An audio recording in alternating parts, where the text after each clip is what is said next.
శ్రీ గురుభ్యో నమః. హరి ఓం.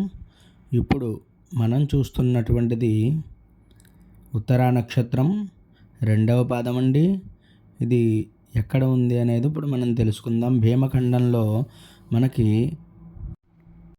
108 లింగాల్లో మనకి ఇది కూడా ఒక లింగం అండి.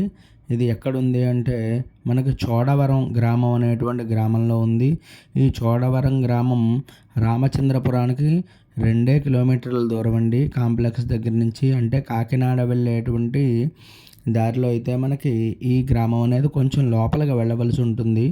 ఈ లోపలికి వెళ్ళిన తర్వాత ఈ స్వామివారి యొక్క దర్శనం అయితే మనకి చక్కగా లభిస్తుందండి.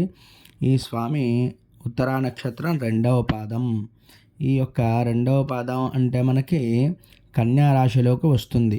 ఈ కన్యా రాశి జాతకులు, అలాగే ఈ ఉత్తరా నక్షత్రంలో ఉండేటువంటి జాతకులందరూ కూడా ఈ స్వామిని దర్శనం చేసుకున్నంత మాత్రానే ఆ యొక్క నక్షత్ర దోషాలన్నీ కూడా తొలగిపోతాయి. జాతకంలో ఉండేటువంటి గ్రహ బాధలు కూడా తొలగిపోతాయండి. అటువంటి నక్షత్ర ప్రభావంతో ఎవరైనా మనకి కొన్ని పనులు అవ్వక అది ఇబ్బంది పడేటువంటి వారు ఈ స్వామిని దర్శనం చేసుకున్నట్లయితే, అంటే 1వ పాదం, 2వ పాదం, 3వ పాదం, 4వ పాదం, 4 పాదాలకి 4 లింగాలు ఉంటాయి.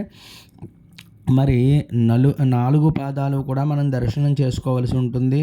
ఏదో మంది 1వ పాదం, 2వ పాదం, 3వ పాదం, 4వ పాదం అని విడిచిపెట్టకుండా అన్నీ కూడా ఆ నక్షత్రంలో ఉండేటువంటి పాద దేవాలయాలన్నీ కూడా దర్శనం చేసుకున్నట్లయితే సంపూర్ణమైనటువంటి నక్షత్ర దేవతానుగ్రహం అది కూడా మనకు కలుగుతుందండి.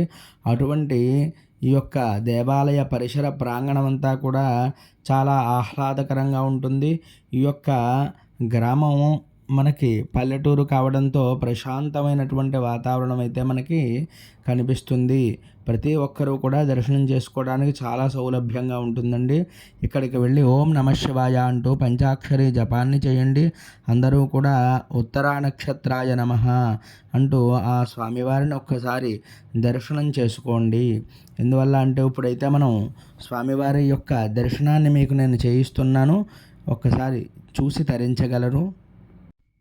ముందుగా మరి ఆ చుట్టుపక్కలవన్నీ కూడా చూద్దాం. నందీశ్వరుణ్ణి దర్శనం చేసుకోవాలి.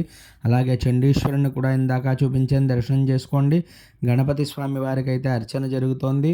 మనకి ఈ స్వామివారి పేరు పార్వతీ అగస్త్యేశ్వర స్వామివారండి. అందరూ కూడా భక్తి శ్రద్ధలతో ఒకసారి అయితే నమస్కారం చేసుకోగలరు.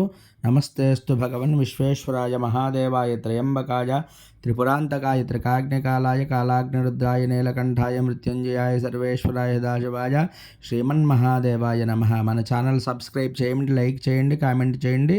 హరి ఓం తత్సత్.